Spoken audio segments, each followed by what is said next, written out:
हमारा चिंतन गीता अध्याय 10 श्लोक 20 पर चल रहा है।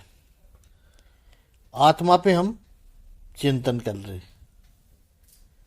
कुछ रहे न रहे, आत्मा हमेशा रहेगा।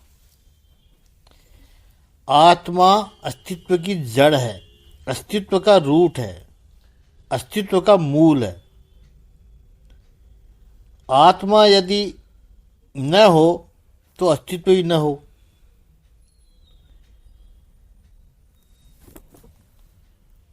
और आगे का आत्मा का एक गुण बताया जो सबको समा लेता है, सबका जो भोग लेता है वो आत्मा है। और ऐसी आत्मा सर्वभूता संयत स्थित है, सभी के भीतर है। भगवद गीता के 15वें अध्याय पुरुषोत्तम योग का 15 श्लोक में प्रत्येक जीव के हृदय में आसीन हूँ। और इस 10वें अध्याय के 20वें श्लोक में कहा सर्वभूता संयत स्थिता, सबके हृदय में मैं बैठा हुआ हूँ। और आगे चल के 18वें अध्याय में भगवद गीता का उपसंहार में 61वें श्लोक में प्रभु कहते हैं हृदय से अर्जुन तिष्ठति, हृदय में रहता हूं।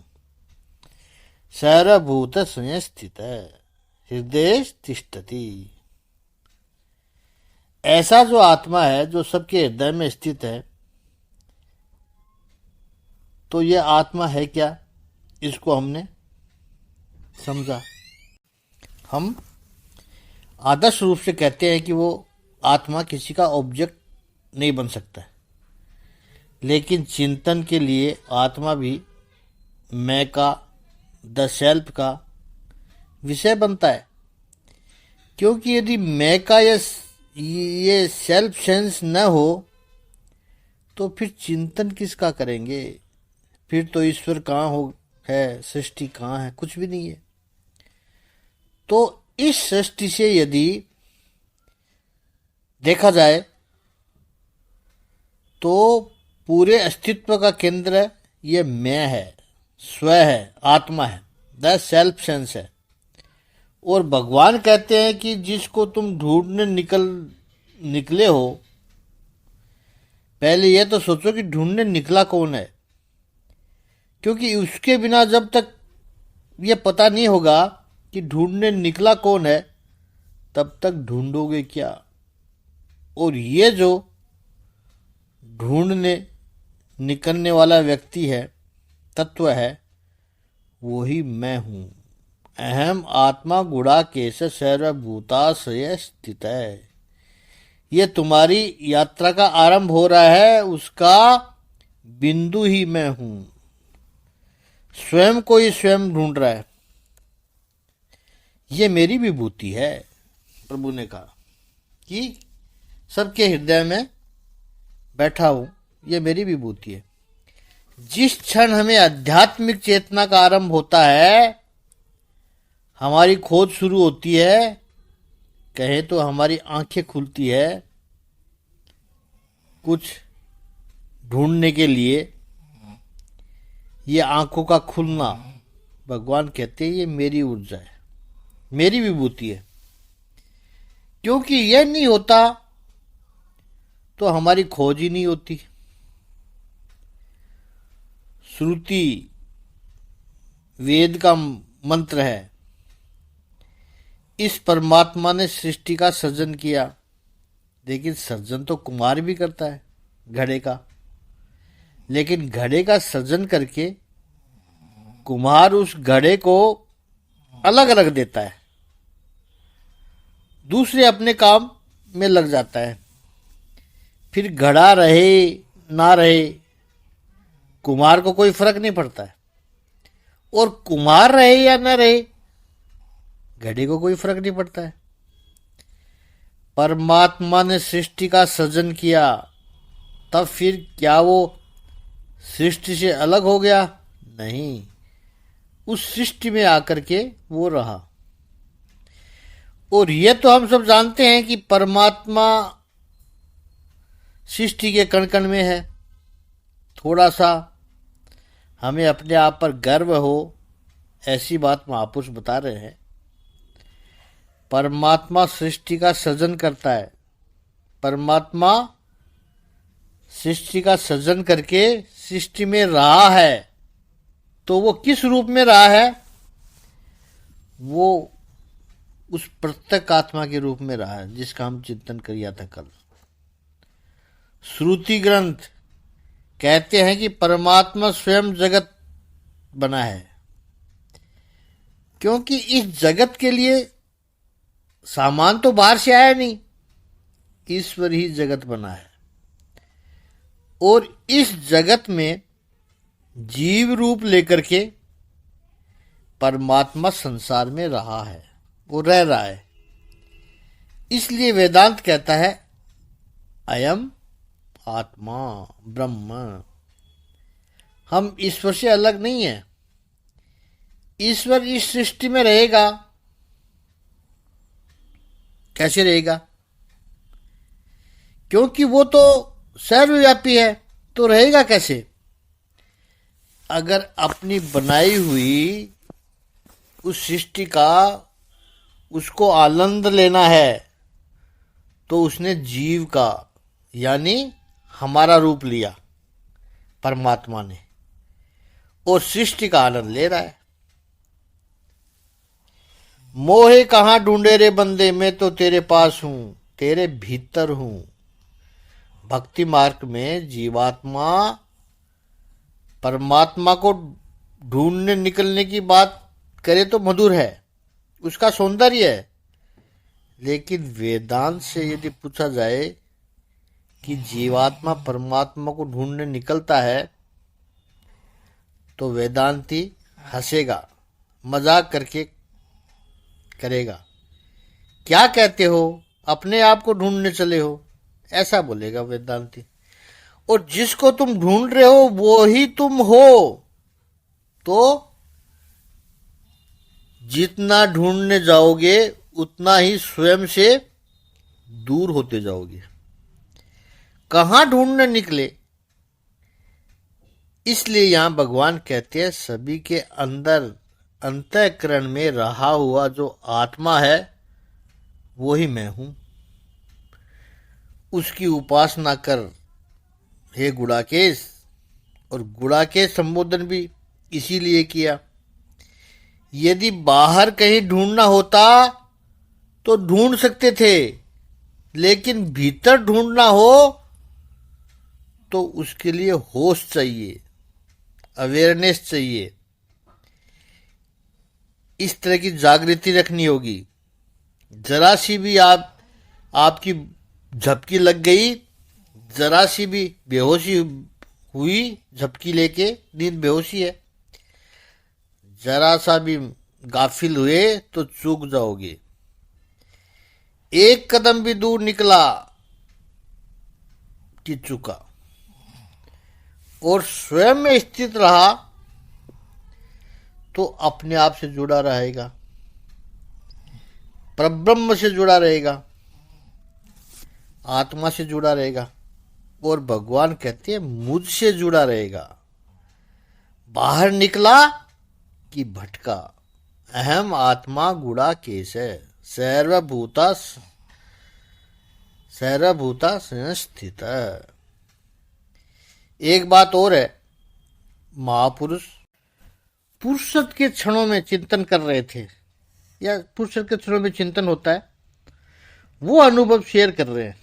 महापुरुष कह रहे हैं कि भगवान ने जो अर्जुन को गुड़ाकेश कहा है, उसमें दो बातें आती है, एक बेहोशी और दूसरी जागृति। इस नाशवान शरीर में बेहोशी चल भी सकती है और चलेगी, लेकिन अध्यात्म में जागृत रहना होगा। क्योंकि रात को जल्दी सो जाओगे तो सुबह जल्दी उठोगे एकदम फ्रेश होकर, और यदि रात को जल्दी सोओगे नहीं तो सुबह जल्दी उठ नहीं पाओगे। उठोगे तो भी आधी नींद में रहोगे, ये हम सबका अनुभव होता है। तो बेहोशी और जागृति दोनों आवश्यक है। नींद और जागृति दोनों आवश्यक है।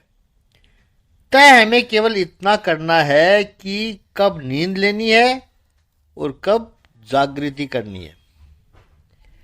प्रभु ने अर्जुन को गूढ़ाकेश कहा है, तो प्रभु ने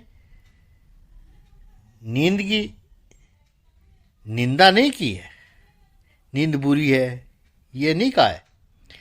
नींद पर विजय पाना है, नींद को अनुशासित करना है, डिसिप्लिन करना है, ये भाव है उसका। नहीं तो प्रभु साफ कह सकते थे कि नींद नाशक है, गुड़ा यानी नींद नाशक है। प्रभु ने गुड़ा का ईस कहा है।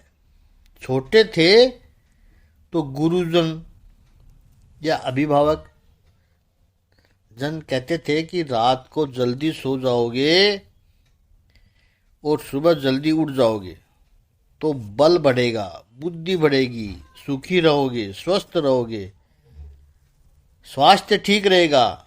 बिल्कुल सही बात है। तो नींद और जागृति दोनों आवश्यक है। ऐसे ही अध्यात्म में भी गुड़ा की भी आवश्यकता है और गुड़ा के ईश की भी आवश्यकता है। कहां कब करना है, इतना ज्ञान होना बहुत आवश्यक है। संसार की व्यवस्था ऐसी है कि वहां बेहोशी चल जाएगी। सच पूछो तो बेहोशी ये संसार के लिए एक फायदेमंद है, एसेट्स है। जैसे रात में अच्छी नींद ले लोगे तो अध्यात्म में जागृति अच्छी आएगी। दिन में जागृत रहोगे और संसार में यदि थोड़ी बेहोशी रखोगे तो अध्यात्म में जागृति आएगी। तो संसार में जागृत रहता है वह अध्यात्म में बेहोश हो जाता है। और अधिकतर लोग अध्यात्म में बेहोश रहते हैं। अध्यात्म की बात आएगी तो वो पोस्टपोन करते रहते हैं, बाद में देखेंगे। नींद आती है, ऊब जाते हैं। क्यों? जैसे प्रकृति के विरुद्ध यदि रहोगे, रात को लाइट चालू करके जागता रहे, पढ़े लिखे, टीवी देखे, सोशल मीडिया में एक्टिव रहे और रात को कोई 2-3 बजे तक जगता रहे और दिन को जब सूर्य का अच्छा प्रकाश है तब कर्टन बंद करके सो जाए, इससे बड़ा कोई मूर्ख नहीं मिलेगा। क्योंकि दिन जागने के लिए है, चेतना के लिए है और रात निंद्रा के लिए है। अब इसको जरा उपमा दे दो। संसार रात्रि के समान है, मोह निशा सब सोवन हारा। तो संसार में बेहोशी होगी तो फिर भी संसार तो निकल जाएगा, हो जाएगा। और संसार में थोड़ी बेहोशी रहेगी, निंद्रा रहेगी, तो अध्यात्म में जागृति रहेगी, चेतना रहेगी।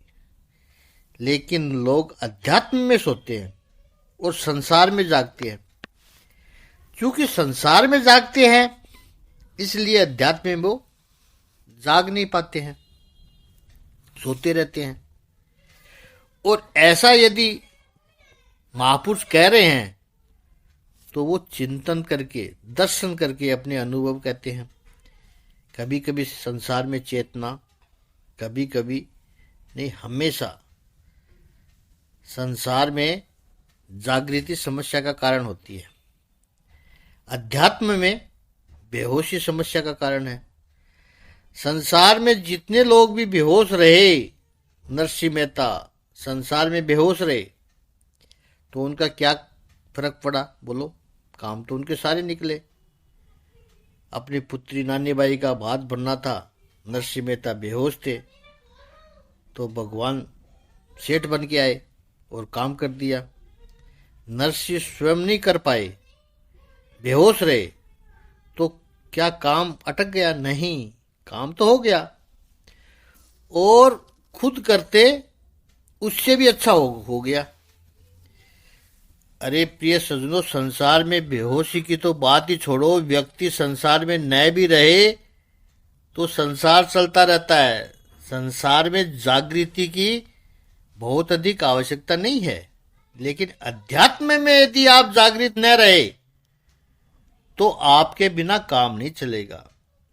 अध्यात्म का काम तो आप अपना आपको ही करना पड़ेगा। इस पर और चिंतन कल करेंगे। इस श्लोक की और अभी चिंतन बाकी है, तो मुख्य श्लोक है, तो इस पर चिंतन हमारा सही होगा। आज इतने। ओम श्री सच्चिदानंद भगवान की जय। ओम श्री आनंद कंद भगवान की जय।